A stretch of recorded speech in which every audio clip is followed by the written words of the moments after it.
Audience, she has this great saying. She says, "Behind every successful child is an astonished parent." and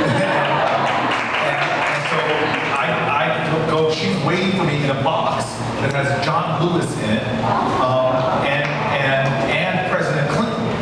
And so she's sitting. She's like just happy, And so I walk in, give my mom a big kiss and hug, and then somebody comes to me and says, "The president would like you to sit next to him." So I'm like, "Okay." And so I sit next to the president. And Bill Clinton, and Bernie Sanders comes on. Now I'm sort of kind of, I can see the whole floor, and they won't let the man speak. Right. I mean, they just would not let Bernie Sanders speak. Because the cheers, ovation after ovation. And then when you think the ovations were dying down, suddenly they come back up again. But this is what gave me chills, is because I had been seeing people, so I knew it was Bernie people, or I'd seen a lot of the signage and the shirts and the like, but to see Clinton people cheering him, and then I suddenly realized, wait, you're sitting next to Bill Clinton, I'm gonna check him out. Like, and he is beaming. I mean, you couldn't fake it. You see the joy. And I sat back in my seat and I'm like, this is my Senate colleague that before he ran, okay, he wasn't, I mean, he amazed me more because of the spectacular hair that he had on the Senate floor. But he stepped into this and he changed the national conversation. He changed this party's platform eventually. He changed Hillary Clinton and what she was speaking about and talking about. And as a result of that, he has changed, the legacy will be that he will have changed America. And what I love is, and I don't mean this in any way disrespectful to my party, my Democrats, but do you remember like 4 years ago, every person said middle class after every other sentence. It was like, you have to talk about middle class. This time I'm hearing people talk about poverty more than I have in past conventions.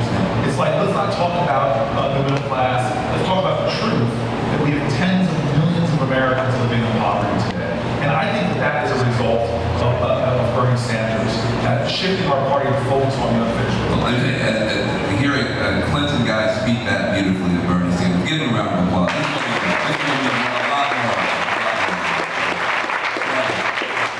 And so back to you. So, I mean, you hit that. One day we're gonna have to do this, flip the script. It's never gonna happen. Can I get your commitment right now? I just interviewed Brian Stevenson on Facebook Live. He agreed to do it. It's a great Brian Stevenson. And I want you to agree right now, when you can't, he's allowed it. Would you let me interview you on my Facebook Live? Only if you include Jessica Jackson and Matt Haney from Cut 50. By the way, give Jessica Jackson and Matt Haney a round of applause. I thought you were going to say only if you include Alicia Keys. Okay. All right. That's good. So I know we got to get to the topics, but I've known you for so long. We were together in 2004 at the convention then. That little interview we did still lives on YouTube. And the interview happened before YouTube. We were acting just silly. Exactly. And if you've got cameras on you and you're that silly, it's going to live forever. Exactly. We knew that at the time, but I'd never heard of YouTube at that time. But from 2004 to 2016, from us just being crazy kids running around in the back, seeing you walk out on the main stage, and to be able to bring healing and calm and unity, and then to hit that poetic line. Just tell me why you picked that poem. Then we'll go on. I have to talk to you, and I didn't even text you last night. Why that line? When you hit that line, people went crazy. Tell them the line and tell them why. It's the opening line of Maya Angelou's poem, Still I Rise. You may write me down in history with your bitter, twisted lies. You may trod me in the very dirt, but still, like dust, I rise. And, Maya Angelou, this amazing, you've read her writing, you've read her work. She's like Zora Neale Hurston. I've been through Sorrow's Kitchen and I've lived out all the pots. There's an life experience that many Americans can relate to about having everything thrown at you. All kind of savage circumstance, all kind of hate. But yet, despite that all, you can still are on the rise. And in many ways, I was very clear. I had a line that I wasn't sure if the veterans were going to keep in, where I said, hey, the founders were genius, but these founding documents had a whole lot of bigotry in those documents. Native Americans referred to as savages, women not referred to at all. Stokely Carmichael used to always say constitute. I can only say 3/5 of the word. That's a joke you got to think about. But what was beautiful, I think the beauty and genius in our country is that every generation, despite bigotry, hatred, subjugation, poverty, has found ways to make America more expansive and more inclusive. And that was the spirit that I was trying to call. Well, you called it in beautifully, and that really brings us to this criminal justice piece, this question of mass incarceration.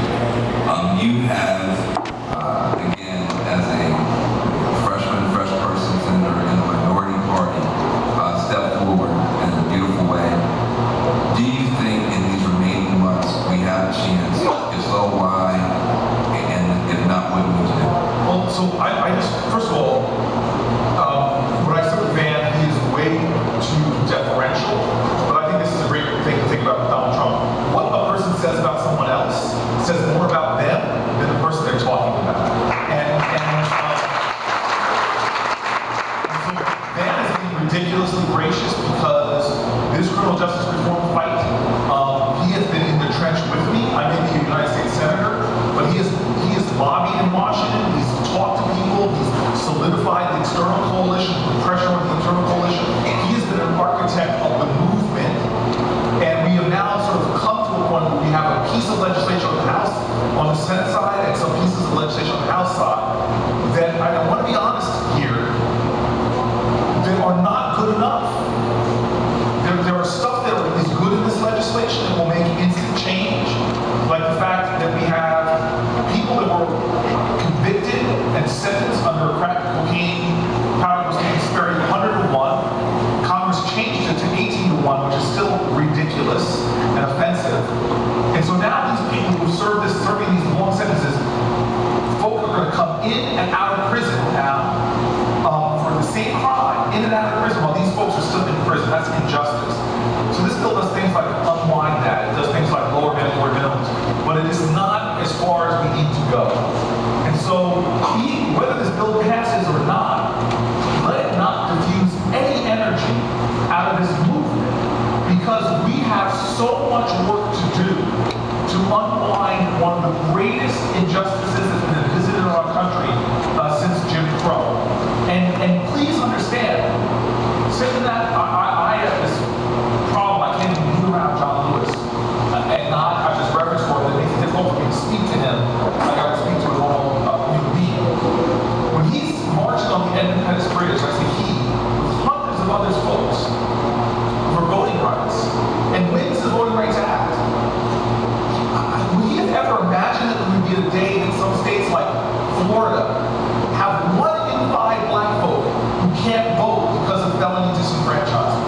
Swing states in this election will be determined, not just because people coming out and vote, but they're already being determined because of the amount of people that can't vote because of felony disenfranchisement. By the way, blacks and whites have no difference between the rates of breaking drug laws or even dealing drugs. But African Americans are almost 4 times more likely to be arrested for this, and they're almost 4 times more likely, in general, to lose their voting rights. So this affects voting rights, it affects poverty, it affects economic empowerment, it affects imprisonment, all through the system. And this legislation is the first time since the 90s horrible crime bills that we're stopping and sort of move back in the other direction. But this takes us a few steps, and you and I both know we have miles to go. Well, listen, we only got another minute or so. I got a whole list of questions. I just started, I was so excited for yesterday. Most people here are not senators. Until about 30 minutes ago, you weren't a senator. And yet you always found a way, wherever you were, to make some kind of difference. Can you just talk to the people here who are activists, who are on the front lines, who are working every day? They're tweeting, they're marching, they're trying, they work for not-for-profits, they're at the bottom of undemocratic bureaucracy, getting underpaid, just still fighting hard. Can you give them some sense of why they should stay in this fight, how important they are? So I was just asked, this was a reporter, radio review, why? Well, those burning people are still out there marching, there's still upset people out there marching, and he goes, how are we going to get those people to come in? And I'm like, I didn't want them to stop